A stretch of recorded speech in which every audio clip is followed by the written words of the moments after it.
Testing 1, 2, 3. Hello, hello, Dave. All right, deepest apologies for that technical issue.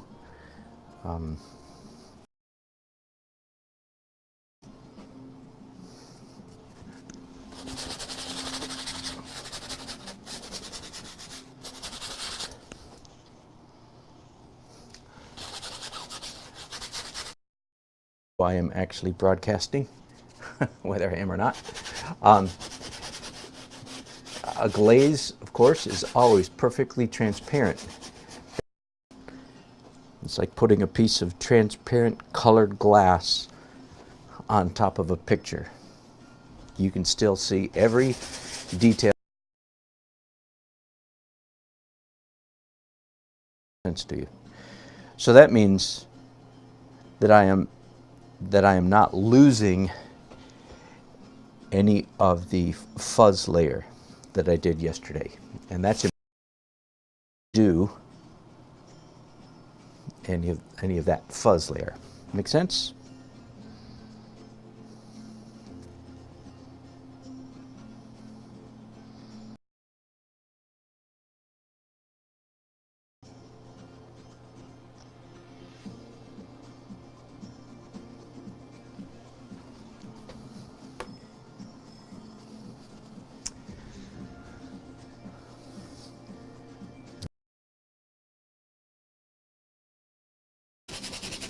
See how that does.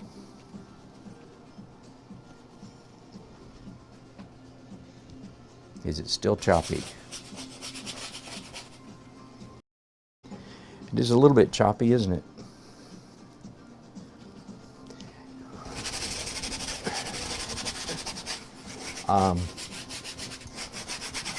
Be gentle with your comments about, in deference to my own limitations of patience. I will say generally, you have no idea how hard no idea. So, if something is going wrong, it's usually not because I did. Would you open that door, please? It's usually not because I did. Thank you. We've paid for the very best and fastest streaming available in our part of the world. I've paid for good equipment. I have redundancy. I am tearing my hair out. All right. Enough said. Probably too much said, but all right.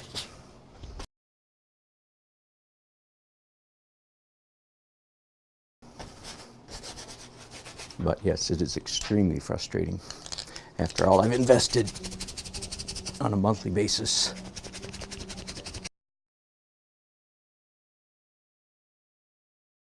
Not on my happy list at the moment. I will be having some conversations with both of them.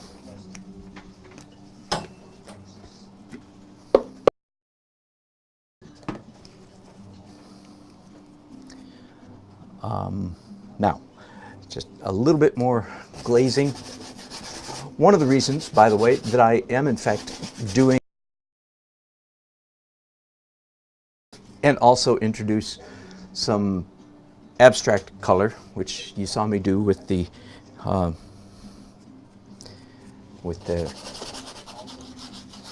oil sticks.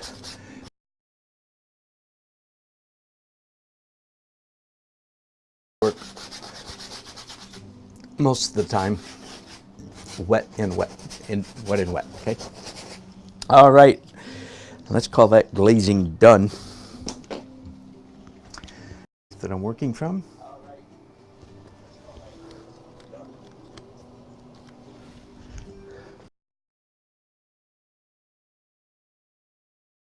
I already have a Wi-Fi hotspot. 2 of them. 3 Wi-Fi channels. Wrong. 4 Wi-Fi channels. 3. And do I toggle? Do I work through them? Do I wrestle with them? Oh, you frickin'.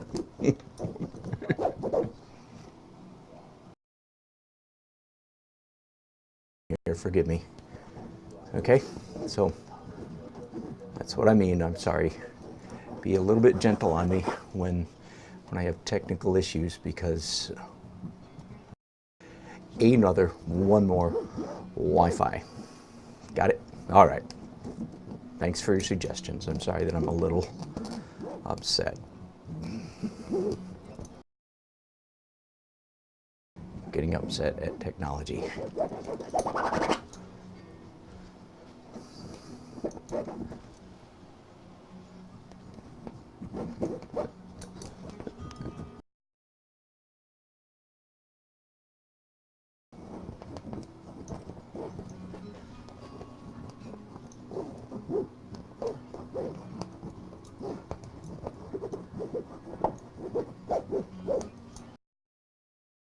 Once again, it's clear that, I hope it's clear to you, that the function of my pencil drawing is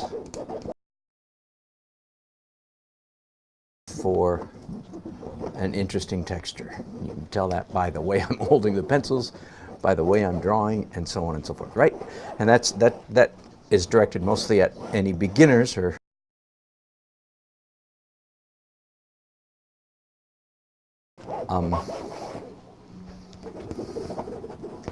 because that's a good learning point. Take note.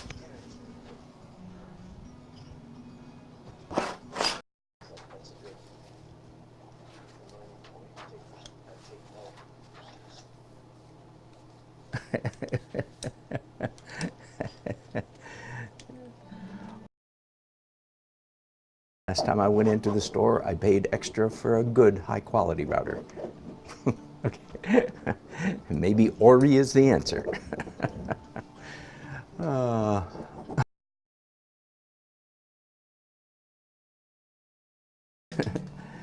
next step in this process is dark details now in transparent oil.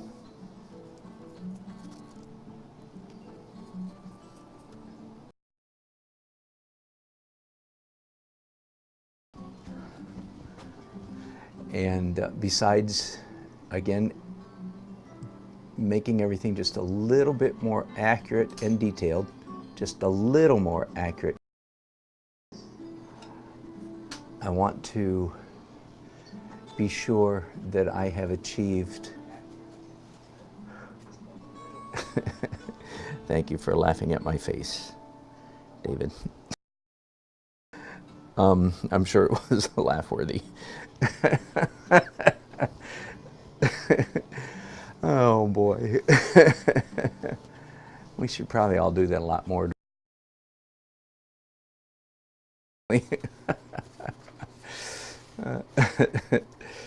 Thank you for your grace.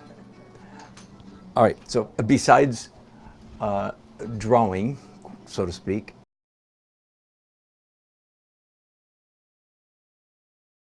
this layer is to make sure that I have adequate darks in place. Opaque say, yep, my darks are dark enough. Of course, that doesn't mean that I can't change my mind later on and cheat and come back and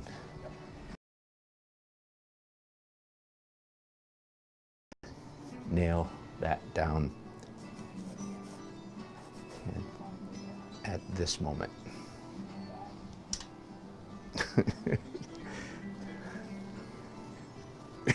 Sorry. Face.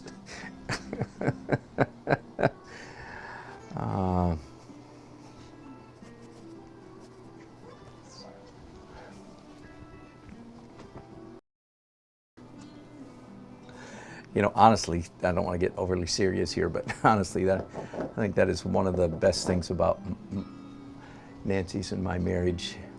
All human beings, you know, your spouse's moments irritate you the most. And I think for the most part, we've learned how to kind of roll our eyes not in a contemptuous way, but roll our eyes in a sense when our spouse is having one of those moments, kind of like a "this too shall pass" kind of eye roll. Love you anyway. Right now you're being an idiot, but I love you.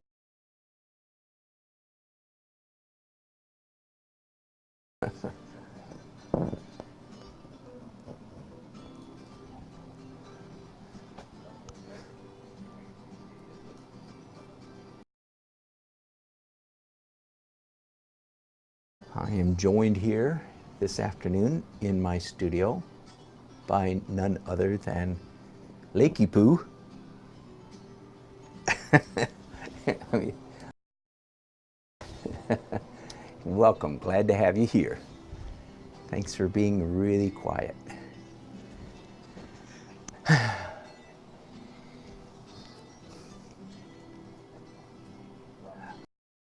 To do these dark details, and the answer is any color at all.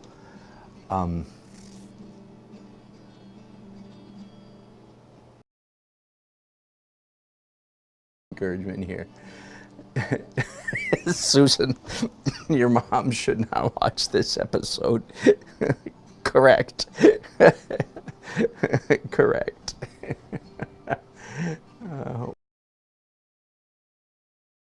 I was asking the question, what color? And the answer is, number one, a variety of colors. Don't use the same color throughout the whole process. Let there be variety.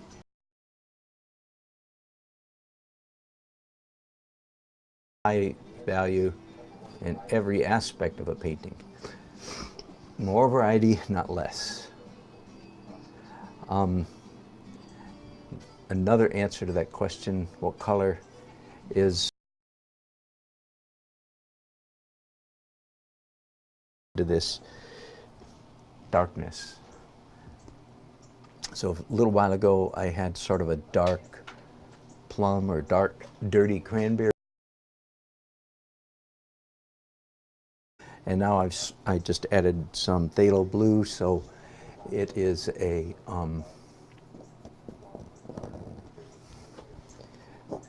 dirty, warm, long, and I'll again go to a third color.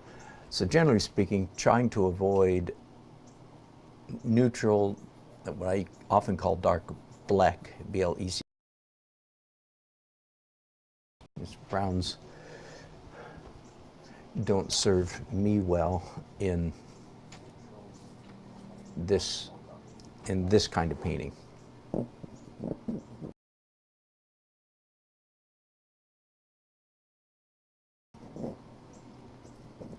This rubbing the rubbing the brush handle through is particularly effective. Layer of painting, the dark transparent layer, considerably more interesting.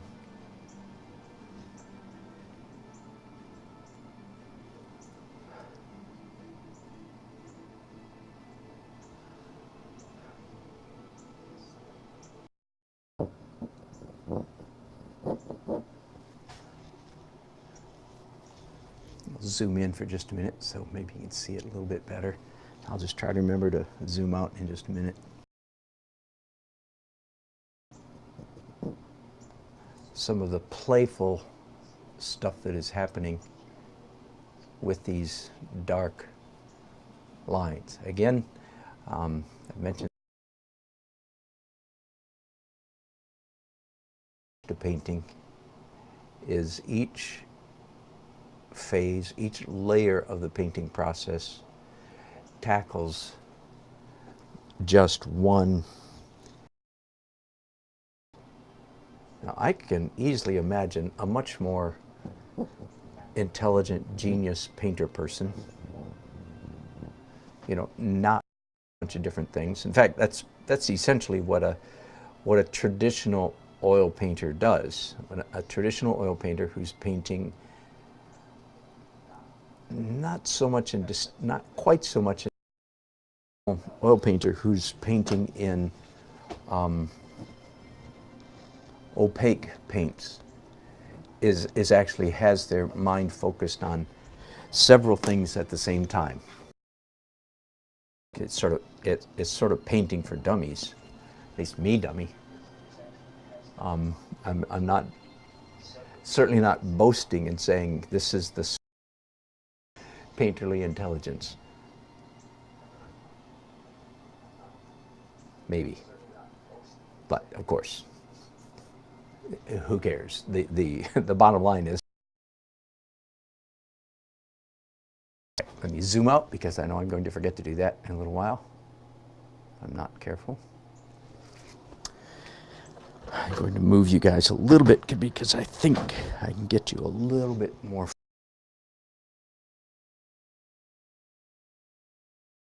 Try that, okay? There we go. Hello from Russia. Good to have you with us again. Honored by your presence.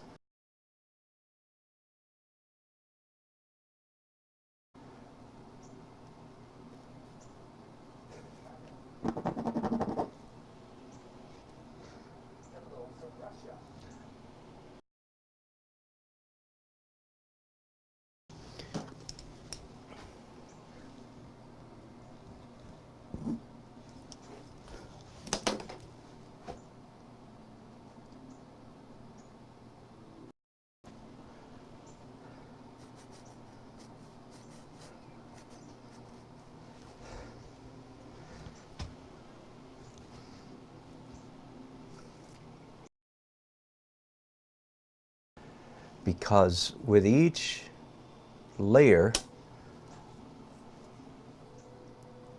I'm trying to get a little more accurate and just a little. You do understand that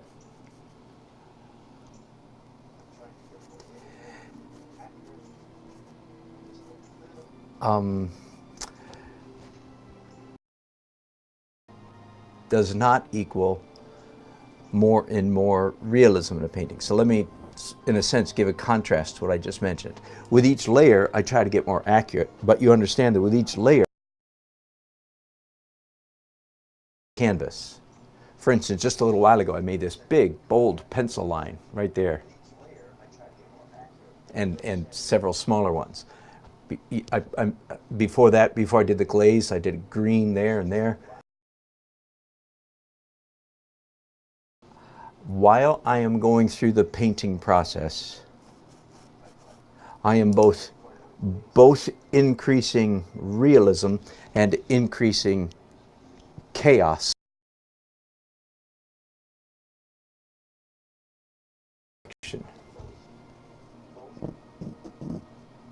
And I've spoken often about the philosophical underpinnings to that thinking. Just don't feel like doing it right now. But if you're new to my channel, stick around. I will indeed repeat that. Accurate, realistic, and more messy at the same time. And that indeed is what I want. I want my paintings to be more accurate and expressive, perhaps you could say, at the same time. So I'm working in opposite directions at the same time.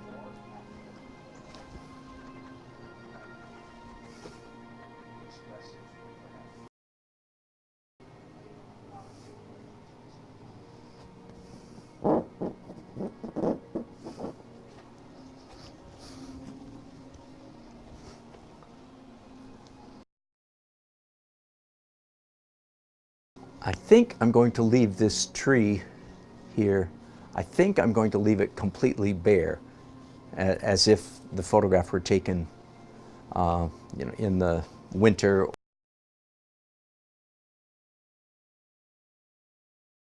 Leaves on that, maybe a couple leaves, like this, because I don't want to cover up this building back here.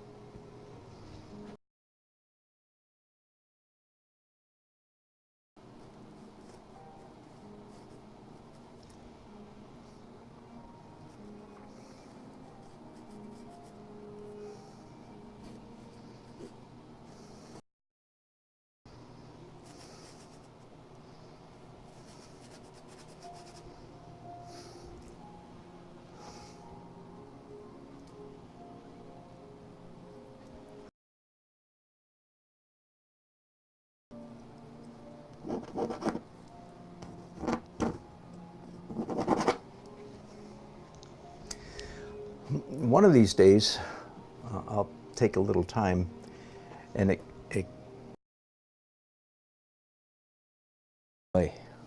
Michael, I am so sorry. Now, you probably can't hear me saying I'm sorry because it's cutting out every 5 seconds.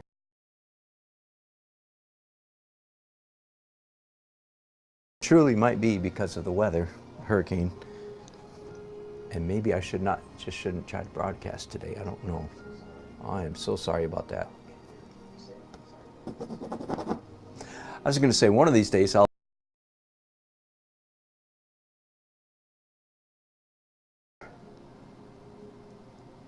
of my thinking,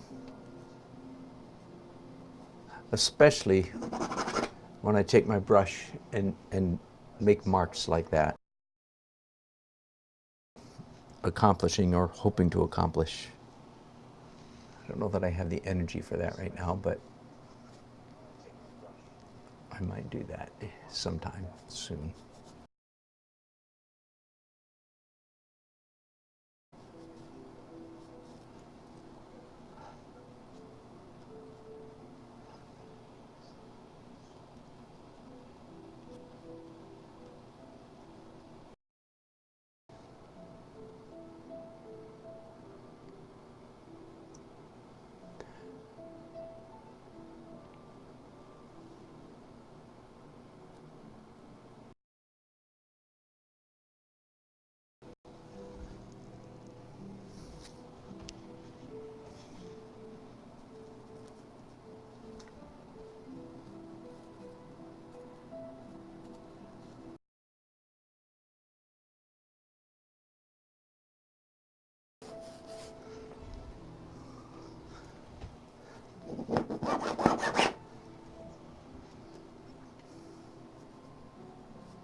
Give me a little more peace of mind, at least.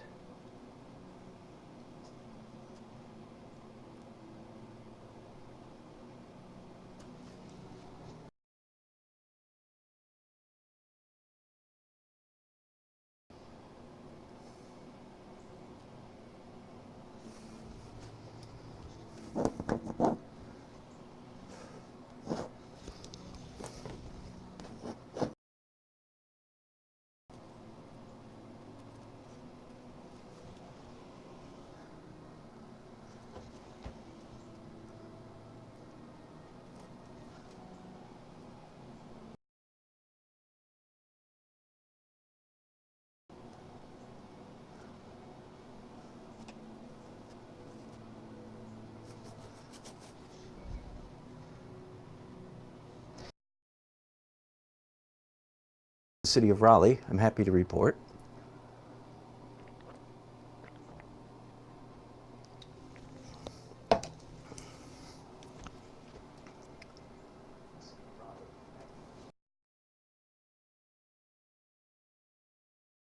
is changing at a fairly rapid rate.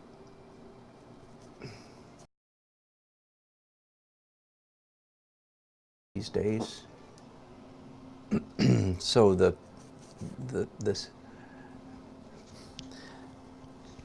images of downtown will always be changing as so just every painting is a little time capsule of what the city looked like, you know, at such and such a date.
No, I didn't know that Scotland got the tail end of our American hurricanes. That's funny.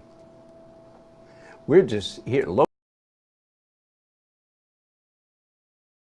quite a pleasant rain. No big winds here at all. Just a steady, no, an unsteady rain. In a hurricane, the rain doesn't come steady. Just barely a sprinkle. Then 2 minutes later, another downpour. As it comes in the ribbon, tattered edges of the hurricane that you see on the blow in, blow out, and so on. So it's actually a delightful day to be indoors painting.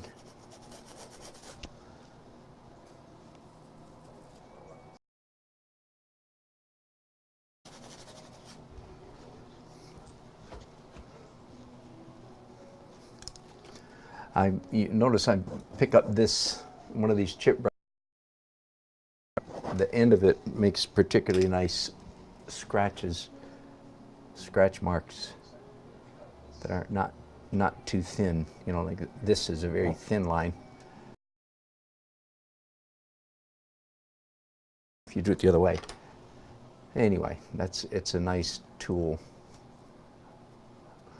And I'm very lucky that my favorite brush in the whole world is also the cheapest brush in the whole world. Good deal for your favorite brush.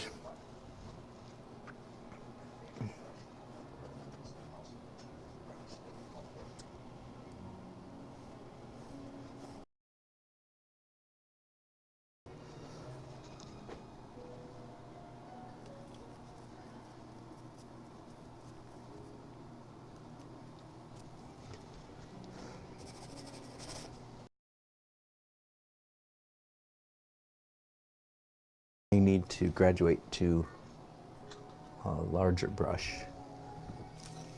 There, how about this?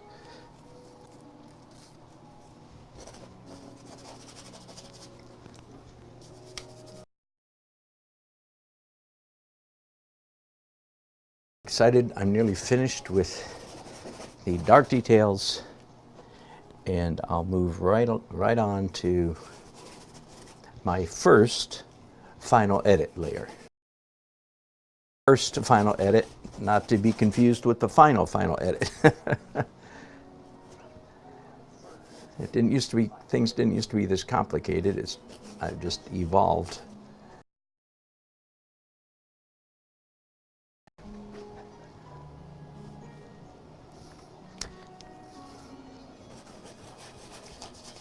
The bottom of this painting is quite dark, as you can see, and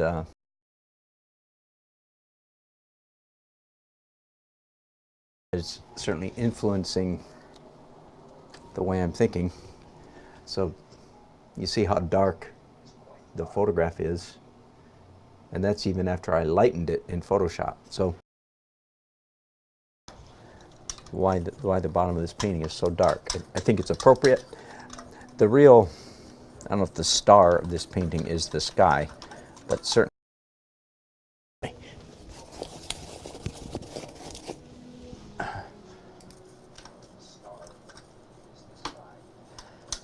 give me a minute to clean. Once again, the medium that have been using for the glaze and so on is Liquid Original, which I like, but it's a little bit odoriferous. I'll show you around a little bit. So I have a window air conditioning unit blowing air in. I have a fan moving air around. So I feel like I can't smell it at all right now. Of course, maybe my nose is not a good measure.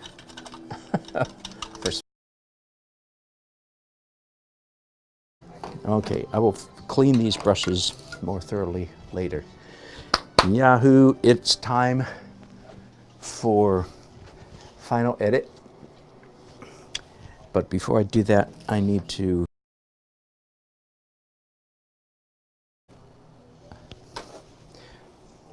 my palette, of course, is glass. So take a razor just snow plow. When I was a kid, some of my happiest memories of early youth, ages a very small town in northern lower Michigan.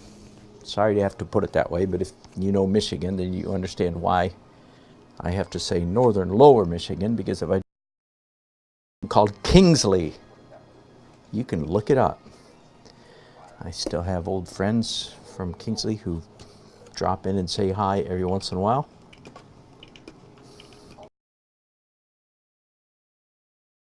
Winters there, beautiful winters, lots and lots and lots of snow, not so much, not too much extreme cold and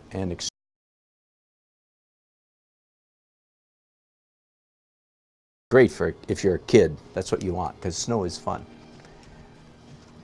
And we went skating outdoors on ponds, and that meant we always had to shovel. That was a part of the routine of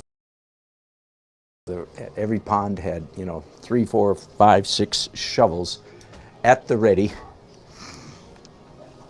And everybody, no matter how old or young you were,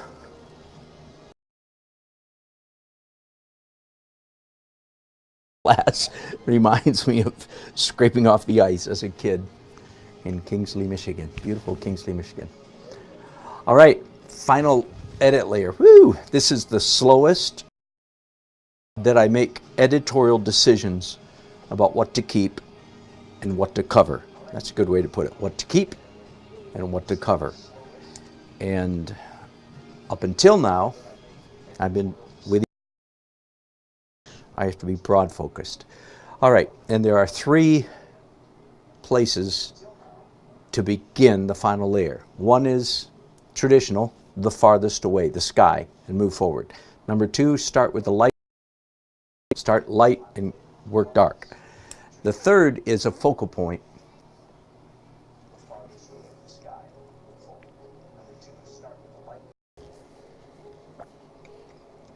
I'm going to do number 1. I'm going to start with the sky. Some of you are probably thinking, he's going to start with the sky. Well, you were right. White paint. And again, this is review. My white is almost always alkyd, A-L-K-Y.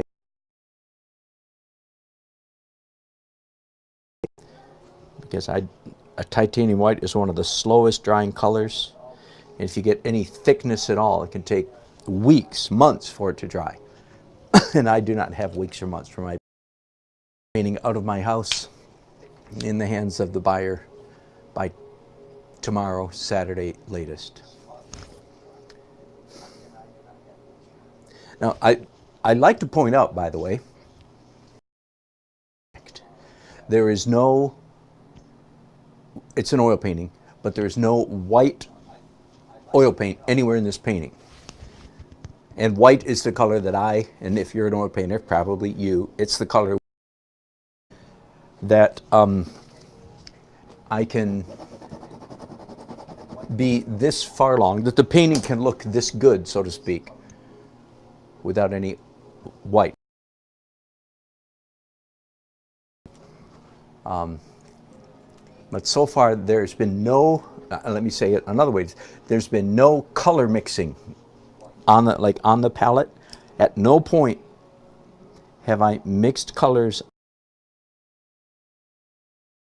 on the canvas, okay?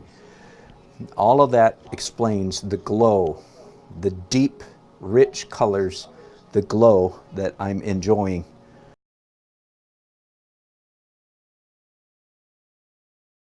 That's even worse. Even worse glare. Let me see if I can raise this up a little bit, diminish some of your glare. Yeah, a little bit. All right.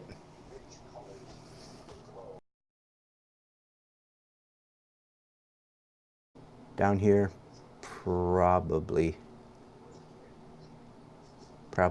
in here, tucked into the spaces between the buildings. Okay. Discovered yesterday that I'm using here a Lucas Indian Yellow, and it is not my favorite. Always experimenting with my paint and paint brands. That's too yellow. Orange is the most difficult color to buy if you're trying to avoid cadmium, which I do. And again, I have here a Williamsburg orange, permanent orange also.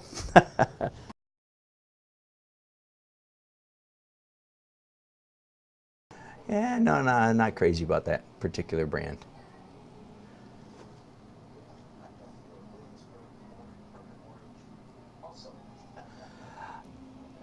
Now, this is true. What I'm about to say is true. Throughout the entire painting process, the essence of good painting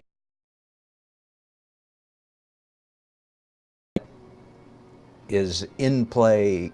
That is, I'm mindful of that throughout the entire. But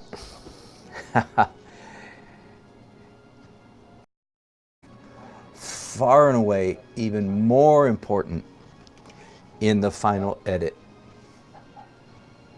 phase. So I am going to, at the risk of, you know what happens here, I bring you in my camera in so it's really bumping against my elbow. I'll remember to move it because I do want you to see up close. When I teach this, when I teach my painting technique in a at this point in the class, I have all the students pick up their chair and come in and get it just as close to me as they possibly can, because I know you can't, my hands are essentially outside of the frame here, so it's like much of the time all you can see is the tip of my brush.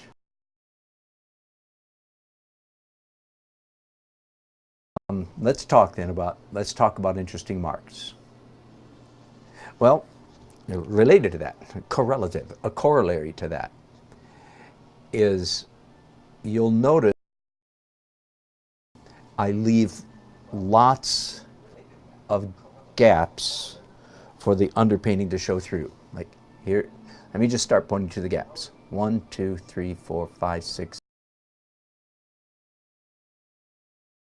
1, 22, 23, 24, 25, 26, 27, 28, 29, 30, 31, 32, 33, 34, 35. 30. You got the idea? 35 gaps in that. 2 complete gaps. Some of them are just the paint is thinner, but that concept is frightfully important if you want to paint the way I paint. When students take my painting technique, a class where I'm teaching my approach to painting, which I admit readily is a crazy way to turned out that way. When the students get to this point in the painting process, I can, because everything we've been doing up until this point has been foreign and peculiar and odd to them. It's like, wow, that's weird, right? Then when we get to this point in the painting process, they go, oh, phew, painting with paint. Now that's what I know how to do, they say. And because of that, they commence to plastering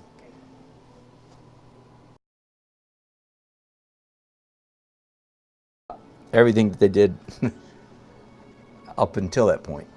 And if they do that, they have good reason at the end of the day or the end of the weekend to go home and say, well, that was fun, but I don't know why we did all those You understand, you're not supposed to cover it up, right? So generally in a class, I have two rules, also called light opaque highlights. I call it both things, final edit or light opaque highlights. I've like that, and you put another one that touches the first one, then you must leave a gap between those two and your next stroke, which I'm doing right here. All right, let me do that again. Here's rule number one. One that touches the first one like that, then you must leave a gap, airspace, dead space, where we see the underpainting peeking through between. Admit to them, I'm being quite arbitrary at that point, and they could say, well, do you always do that? And the answer would be no, I do not always do that, but as you can see, so part of the key to my approach to painting is when you finally get to this, the opaque stage of the painting, underpainting, okay? So you be very careful not to cover up too much. The other arbitrary rule that I give my students when they take a edit stage, that they are to cover up no more than 15% of their canvas.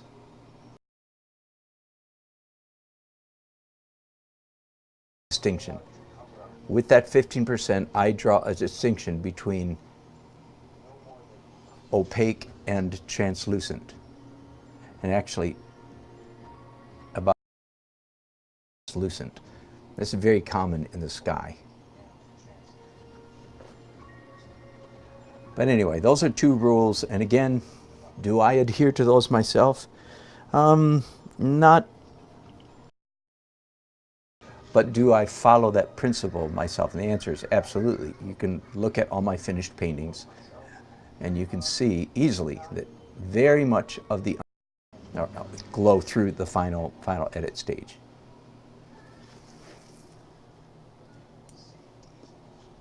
Now let me bring you over here again just so you can see. I've just done a lot of painting on that tree. For better or worse, this is a classic Dan Nelson tree. When people see my, even saw the signature. This is part of the reason why. And I am not at all defending it or saying that it's a good thing.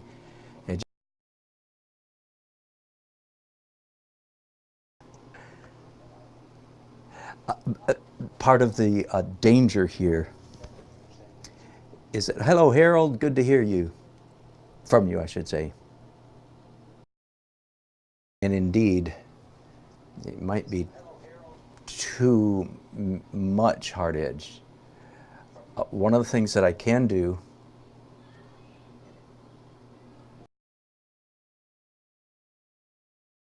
like this and simply soften some of those edges. I can do the same thing. Did I say a fan brush? And then I picked up a I can come in here and it just picks up the wet paint and smears it around a little bit.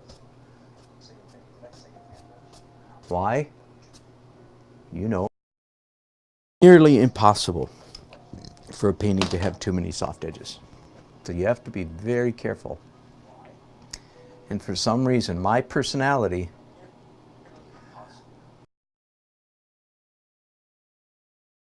of this sort of like stained glass window feel of hard edges. That's sort of my default weakness, I would say. Much of that into my paintings. I've had to learn that the hard way as I've gotten better as a painter. I've discovered that not everything is not necessarily a good idea. And for me, that's classic right there. The fact that I like,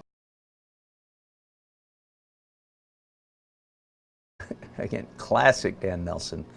I can trace this impulse all the way back to 45 years ago, nearly, when I was an art major in college. I could look at some of my works from back then and recognize it, but I'm not sure that it's good. So part of becoming a better artist is knowing which of your natural impulses are really good and which ones are not so good. And in my opinion, a little hard-edged abstraction, right? All I'm doing right now is just an abstract painting. You understand that, right?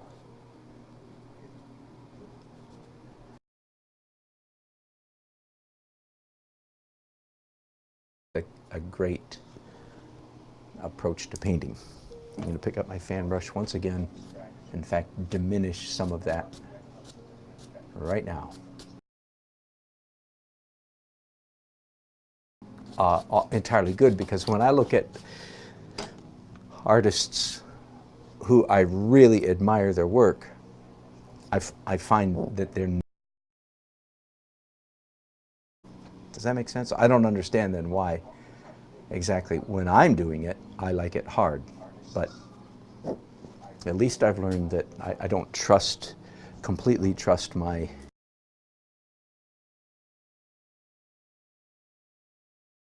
And I have more to do over here, but I don't want to stay there too long. So let's move.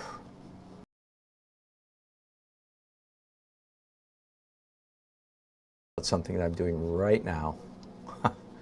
It is also, this is, forgive me, I'm sounding overly self-referential, referring to myself.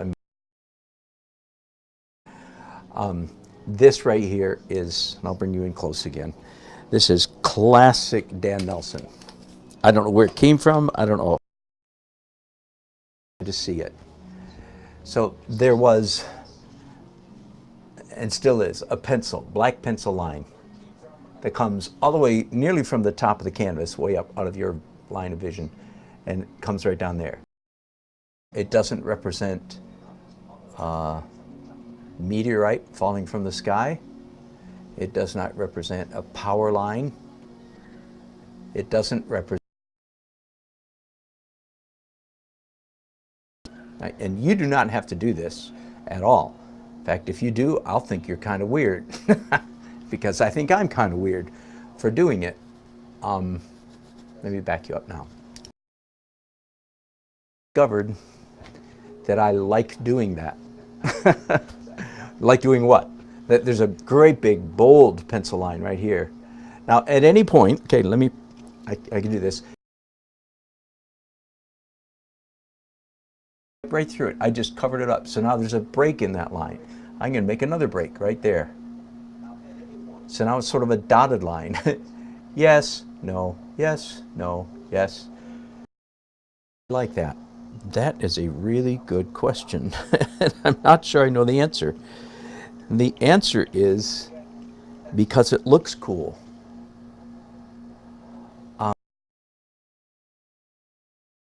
From one of those oil sticks that I tend to rub on the canvas periodically throughout the painting process. And by the way, I do think that is a little much, so I'm going to diminish it. I'm going to break it right there. There, that might be good. Okay, so all of this little stuff right here, I'll zoom in just for a minute. That's happening right here is purely abstract. Again, has nothing to do with anything representational. And that would be, it's very hard to... It would be hard for them to figure out, so why do you put stuff in your painting that is not realistic? And my answer, of course, is because I think it looks cool. don't think, in fact, I don't think I am wrong. I think it does look cool. And of course, I have this kind of thing all over the canvas, all over the entire painting. I have little bits of that. Has in fact grown considerably over the last year or 2 years, 3 years, and so on. So,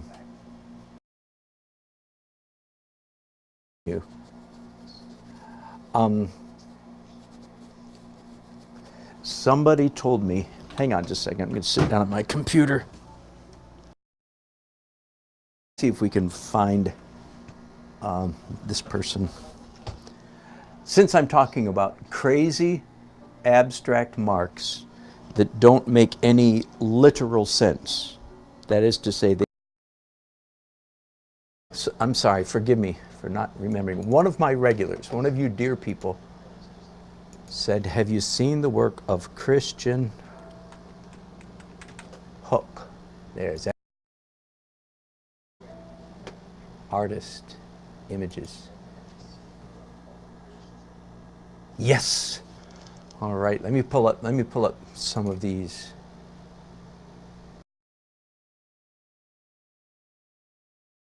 Urges me, and again, forgive me, I forget who you're seeing getting a tour of my whole messy studio here. That's just the way it goes. Whoever sent this to me, thank you very much.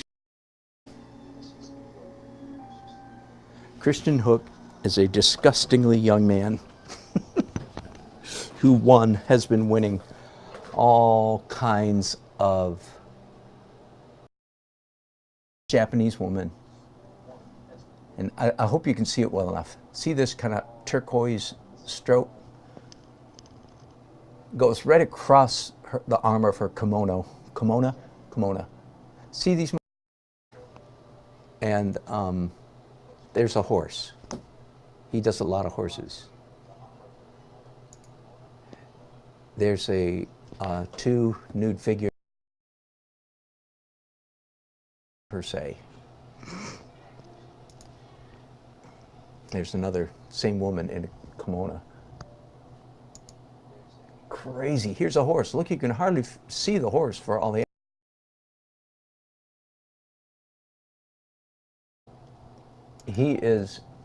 His work is having the same impact it's having on me.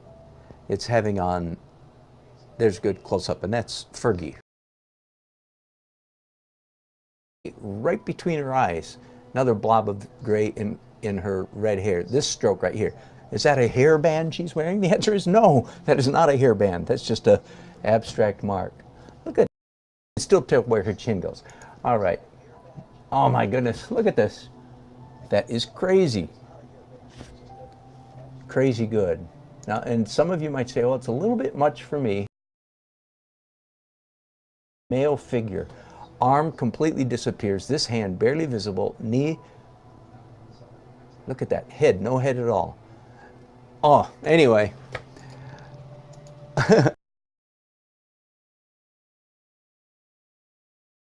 I look at this stuff. It encourages me, or discourages me, either one. I'm discouraged because I think, dang, I am no good at all. Truly. But it makes me think, okay, now all of a sudden, oh wait, my little pencil mark and my green mark in the clouds, anybody want to say with me, that's... All right. So does that give me a little permission to loosen up? Yes, it does. It makes me think, okay, I have not yet begun to loosen up. Sort of one response. It's like a little kid in a pool with a rubber ducky around his waist. He's up to his knees in water, and he's tiptoeing real slowly toward the deep end of the pool, you know, which is still 15 feet ahead of him. But he's going off the deep end. Like, somebody give this kid a push. I am so far from the deep end, it's not even funny. Oh, I should look at Christian for just a little while. Now, you understand, do I want to paint, do I want to be Christian Hook? No. Can't be anyway. Couldn't even if I wanted to. But do I want to be influenced by him? Oh, heck yeah. I do want to be influenced.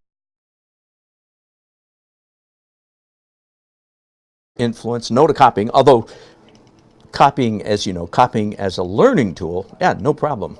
Feel free, knock yourself out. Copy me sometime, you know, stroke for stroke on a painting. Go for it. For goodness sake. But anyway, do I want to be influenced? And the answer is yes. So choose who you want to be influenced by, of course. Then be influenced.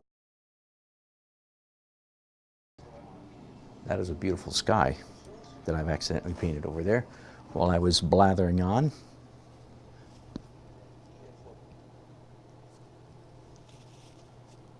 Your nice chats. Oh man, Jody, I'm so sorry.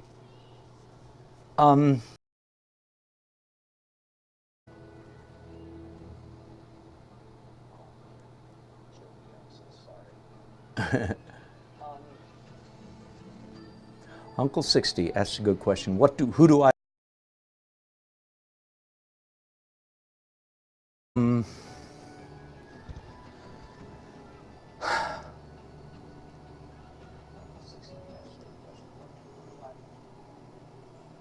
I bounce around a lot.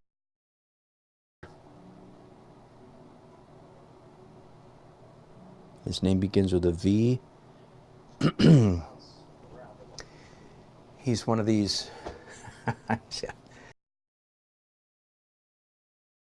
Normally clothed, but that's sort of like a special genre of painting, isn't it? Painting beautiful women. And I'm not criticizing that at all. It sounded like I was idea of moving into it, but haven't yet.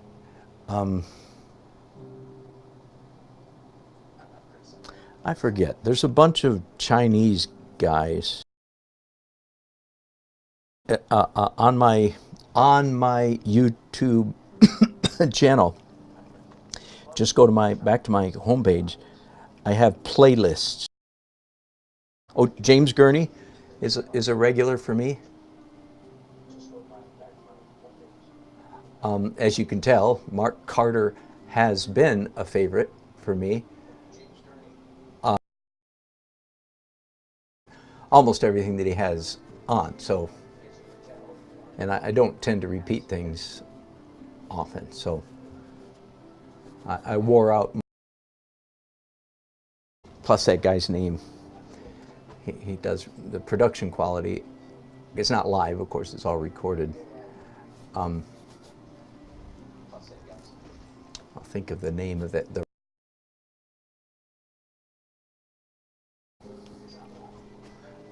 Very good question. I do not evidently have a very good answer. So,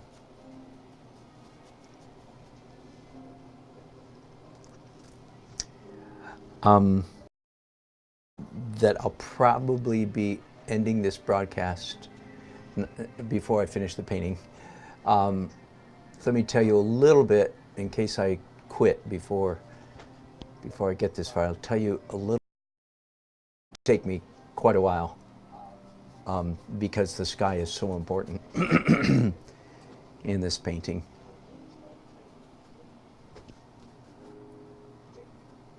Here I am, by the way, you can see. Enjoy that. Is the pencil line, of course, was thrown down very carelessly, intentional, pre-planned careless. And yet now when I come back and paint up to one side and then the other, it confirms I did it on purpose, that it wasn't like some kind of mistake. And there's something satisfying about that compared to what he does. Ooh, now there's a lovely little accident right there. Let me zoom in. Lovely little lost edge right there.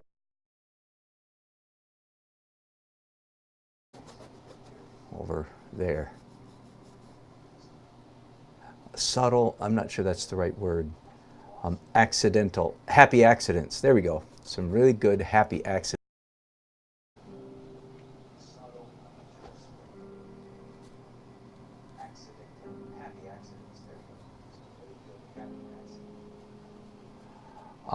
Part of what you're seeing, the benefit of painting with two hands. I talked about two hands yesterday quite a bit in the morning. And as I mentioned, I've gotten a whole lot more insistent, and a lot more emphatic than I used to be. I used to be very laissez-faire. Well, you know, try two hands if you want, but it's just a weird thing that I do. And now I'm a little bit more ornery. I know that you will be a better painter the moment you start using two hands, even though it may not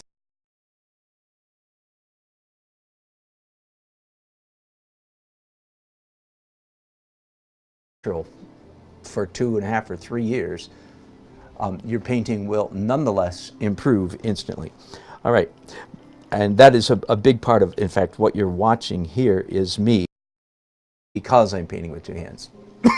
Okay, I'm going to zoom out because I know that I'm going to, if I don't, I'll forget to do so later. Just for what it's worth. All right, I was going to tell you a little bit of where I'm going to go with this sky after, if I hang up, if I stop broadcasting.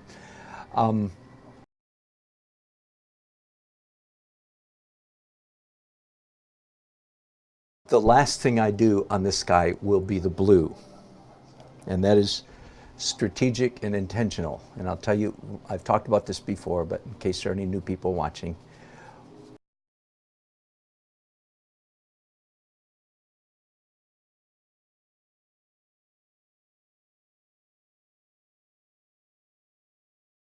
here is this, okay? This is a universal trick of painting.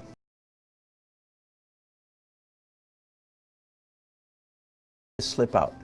Whenever possible, as a painter, not watercolor, whenever possible, you should paint in the negative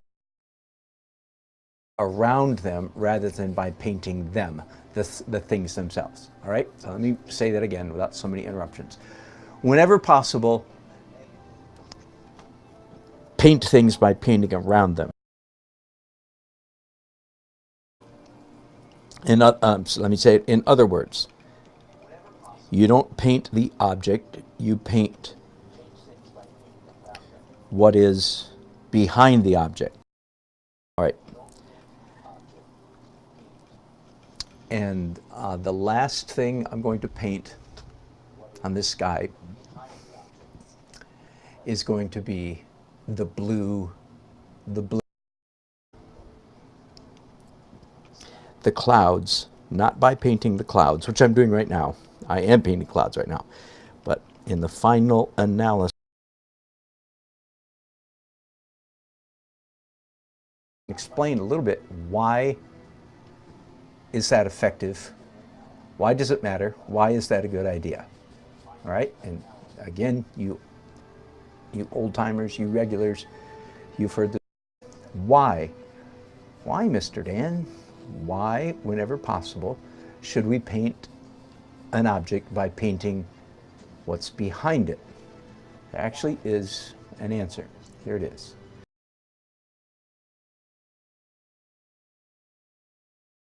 Was Christian Hooke, Thinker 888. Yes, it was Christian Hooke. Everybody knows, every human being knows, that the clouds, in this case the orange and yellow clouds, are in front of the blue.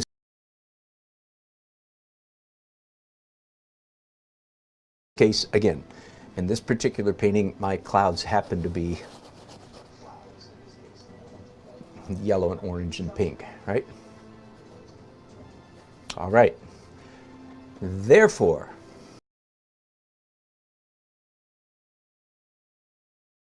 on it. Therefore, I want less texture right here all of a sudden.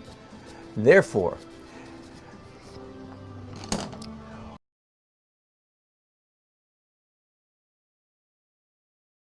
yellow, orange, pink paint. In other words, the blue sky is far away, but the blue paint is closer. And yes, the viewer, now, and again, a non-artist won't,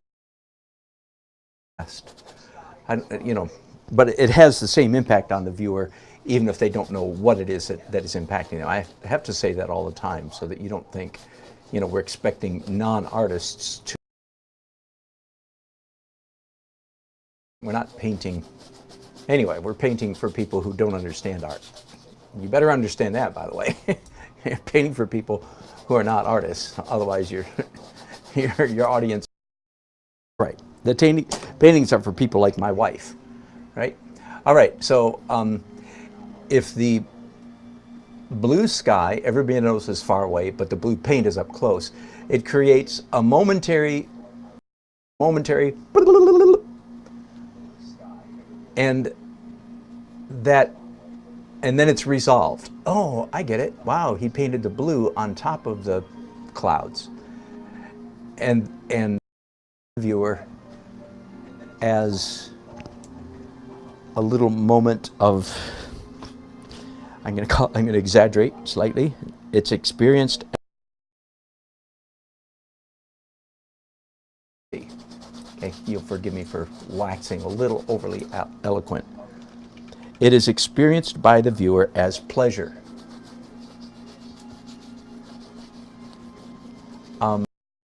Resolution. Oh, the blue's on top. Now, this is exactly the same thing.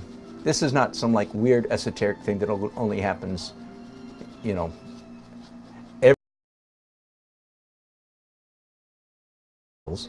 every time you do sky holes in a tree, you are playing off the same exact principle. Pardon me, I need to walk away from my. Let me fix that.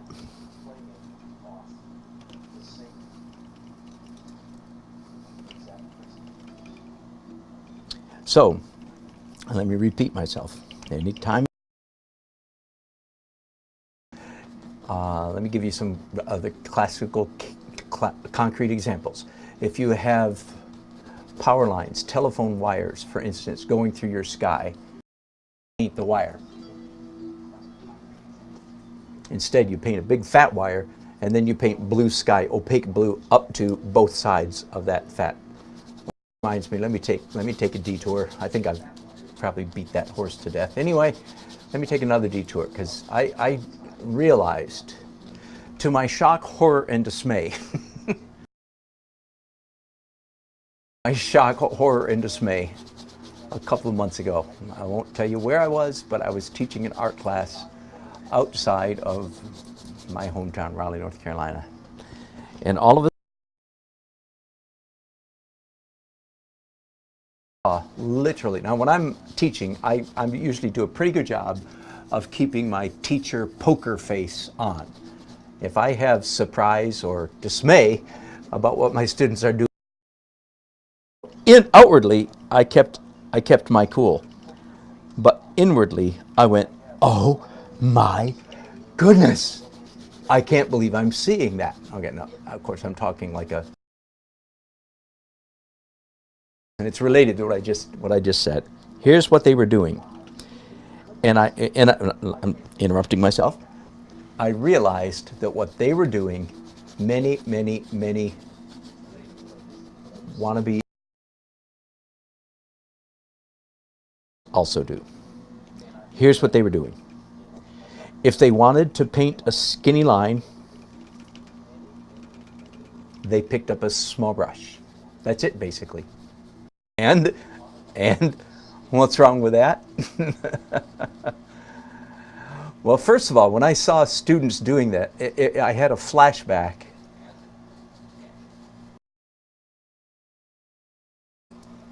I went, "Oh my goodness, I used to do that." And it's been so many years since I did that, I'd completely forgotten that I used to do it, and I was completely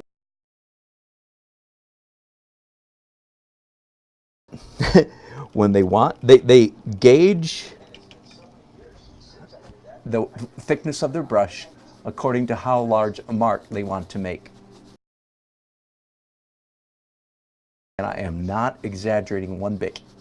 Inside, not on the outside, I kept my happy, positive teacher face intact. But inside I went, oh my goodness, I cannot believe you're... I used to do that. All right, so I hope somebody's listening and going, would somebody please tell me what's wrong with that? Aren't we supposed to do that? First of all, the answer is no. All right, I'm gonna be a little bit meaner. How much meaner can I be? Well, just hang on. I'm gonna get meaner. Now, same way I do. Next time you see it happening, I can spot, and this is where it sounds kind of mean. Forgive me, but I'm saying this because spot their painting. Who does this fallacious, erroneous, mistaken notion of painting. I can spot their painting probably from 20 paces. We're talking 50 does this. And after I tell you the secret, you'll be able to do it too. And I hope that you will never ever do it again after today if you've been guilty of that. Okay. Let me find a piece of scrap canvas. This will do.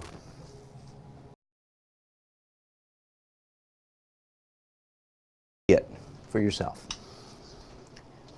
Ignore everything on this. This is just a canvas with a hole in it, so I can use it to demonstrate stuff. Let's pick up a piece of oxide red.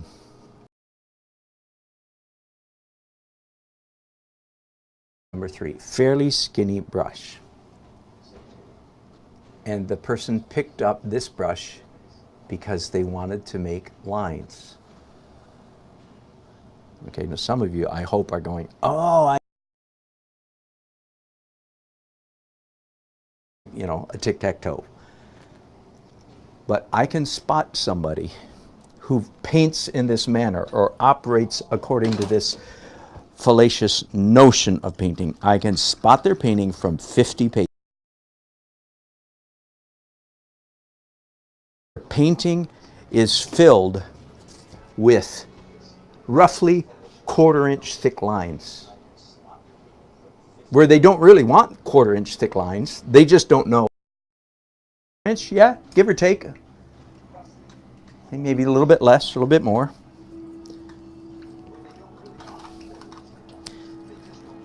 Now,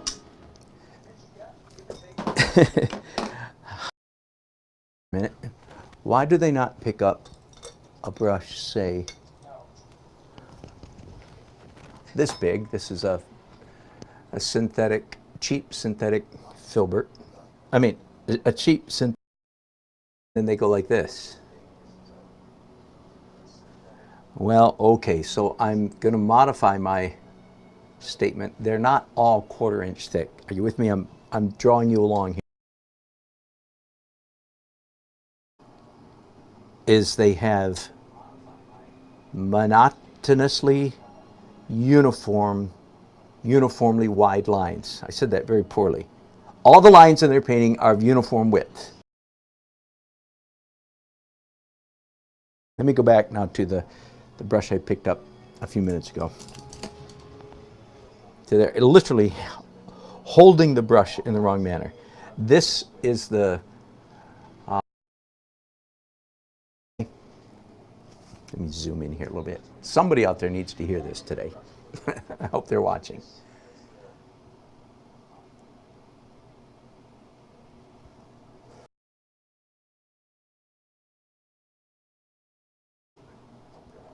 This is a filbert number 3, and I'm drawing nearly almost hairlines, not quite hairlines, but compared to this, hairlines. The way to make skinny lines is to pick up a skinnier brush. The person making these lines, namely me, knows that you can make very thin lines. The person holds their brush like this, or at best like this. Secondly, this person mashes the bristles of the brush, so the bristles on the brush actually curve.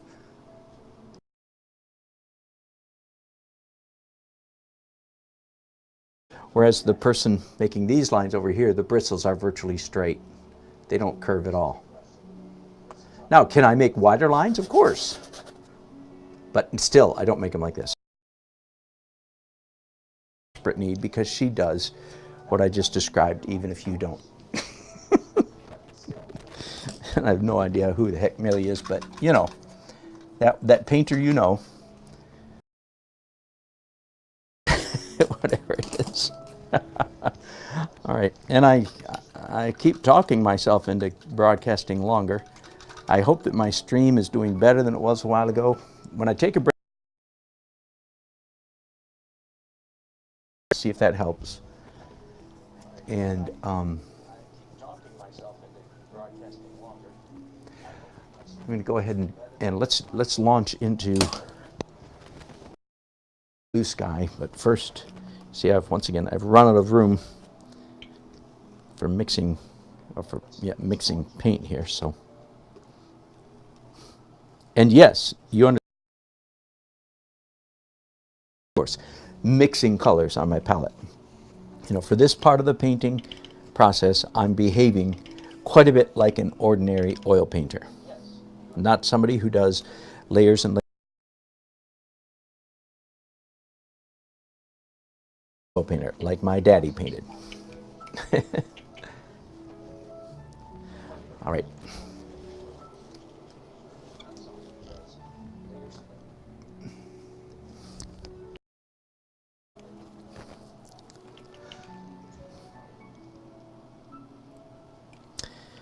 Titanium white and phthalo blue.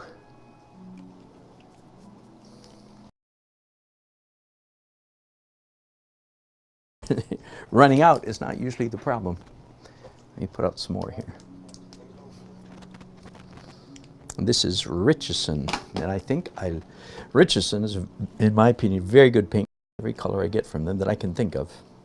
And indeed, I do like their phthalo right now. Okay, I'm trying to mix up a color, a value really. It's going to be slightly greener than that, so I'm actually picking up a tiny bit of Viridian green. I happen to have Viridian green on my palette. Green is the one color that I have several times. You can find a video, Dan Nelson, non-limited palette, I think it's called, where I give you a pretty extensive tour.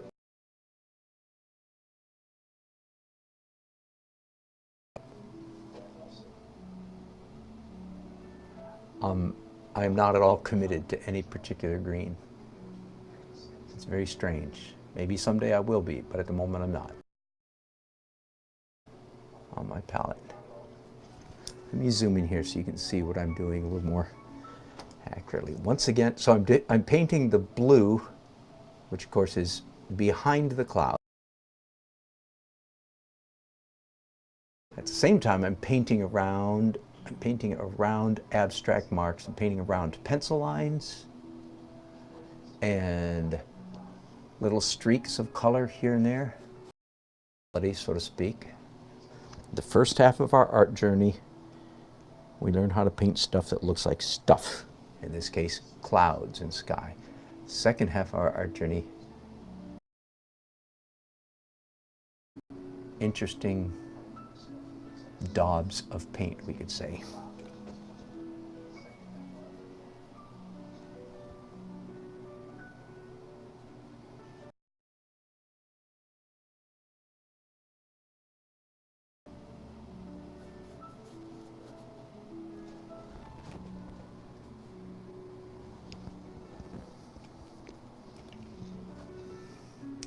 Now this if the orange yellow clouds were dry. It's much easier to do now. Well, the cloud orange, yellow, pink is still wet because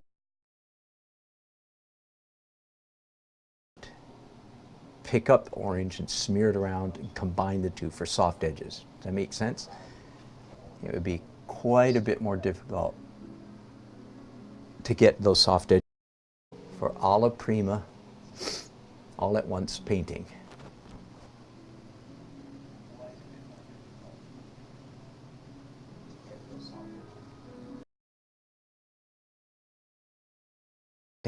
These pencil lines that I'm painting around are kind of crazy. And in fact, if somebody's watching, they're probably not watching, they left. Go to one of those people that does a human eyeball in 600 hours. Now that's real art.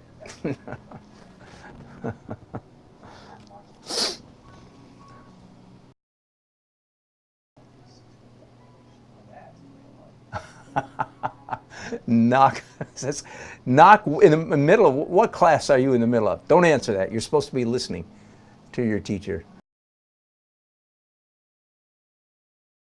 Don't get in any trouble on my account, okay? Thanks for saying hi.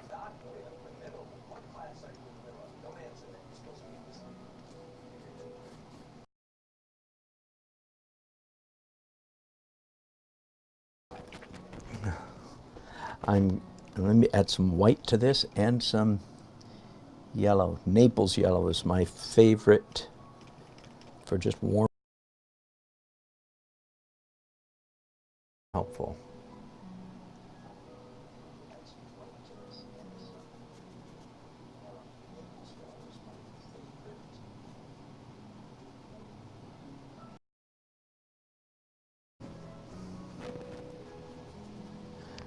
This kind of stuff, sometimes you can actually paint better with your glasses off.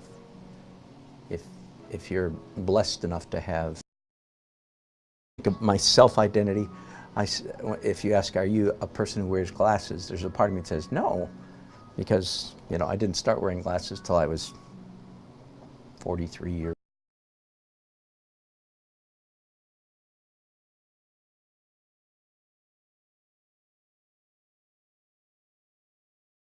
To take glasses off, because then you can't see all the tiny details that your mind can.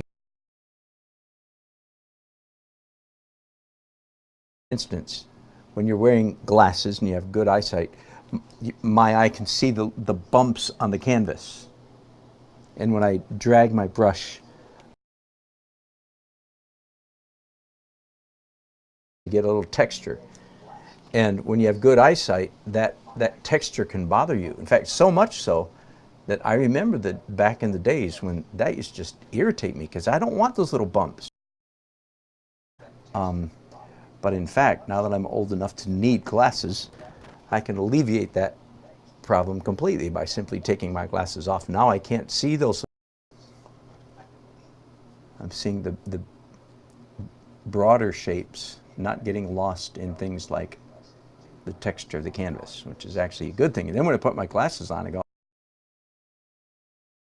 I've been content to put it down that way. Does that make sense? I said yesterday, I had a whole bunch. I said, I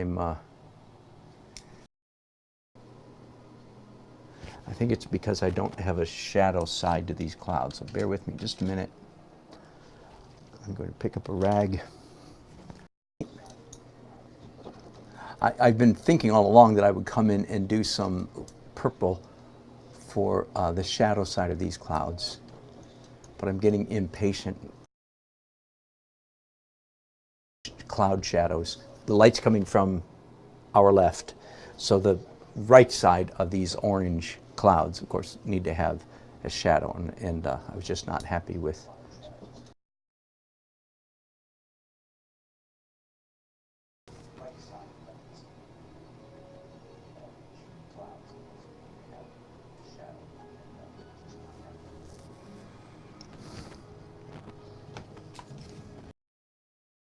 I'm going going to leave you shortly, but before I do, I'll do just a little bit of that purple that I was threatening to do a little while ago. So this, of course, means I'm rule. That means this purple should be transparent. Now it might be that it's going to be too powerful, too strong as a transparent. Some of this violet has a little bit of a opaque, but I'm gonna, whoops. See, so the trick here is behave like a watercolorist. So in this case, the answer is you just add more liquid, more medium to the brush so that it's a more washed out, thinned out, that's the word I'm looking for.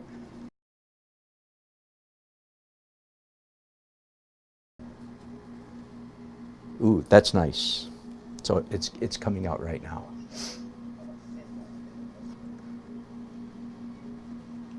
It also means painting, or part of the painting, any area of the painting, you never finish with a dark. And right now I'm doing a dark, right? So that means that I'm not finished with. And initially, I'm going to mix up some pale blue and carve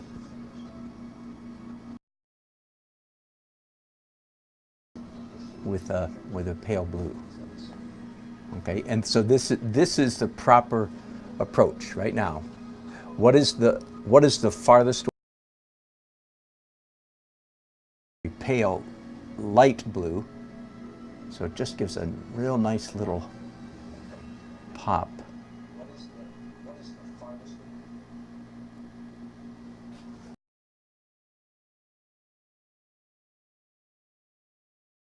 In here just a little bit too busy, so I'm just going to smooth that out a little bit, diminish the busyness there. And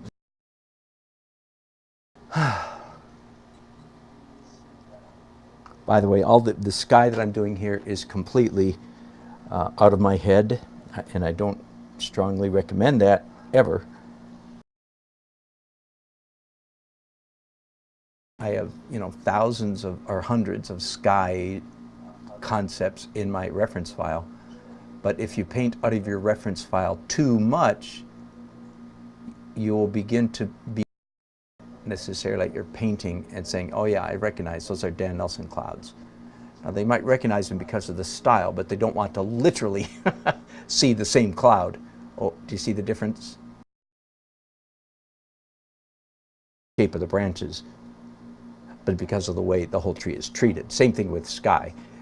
And so if you paint out of your head, which some students think is a mark of great artistic adolescence.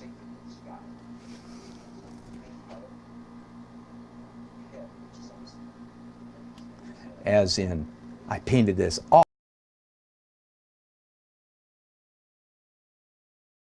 Don't say that. Shh, shh, shh. No. People who know better are scowling at you.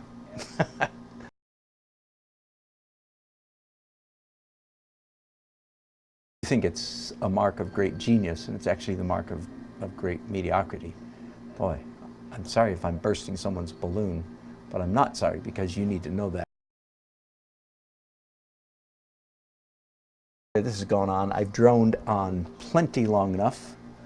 I am happy to say that I'm quite happy with the sky. Will not be doing anywhere near this degree of finish or detail throughout the whole sky. This is nearly finished. This is nearly finished. I'm going to just do this here, right here, from that area.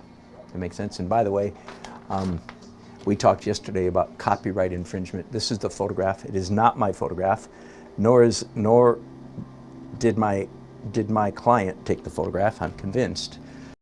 Mostly done by a professional. That is not you. The answer is yes. I'm going, look, I don't think anybody the photographer, him or herself, could never of our skyline of downtown Raleigh. Someone made the comparison yesterday to a painting of a photograph of the Eiffel Tower. Could you really find yours? Probably not. All right, it's been fun. I think I've caught up with most of your chats. Thank you, Sharon London. Good to hear from you again. Hello, Marcus. Good to hear from you. I don't know. It's possible I might be back on today. I might get tired of this painting and go back to work on last night's painting. I'm not sure. I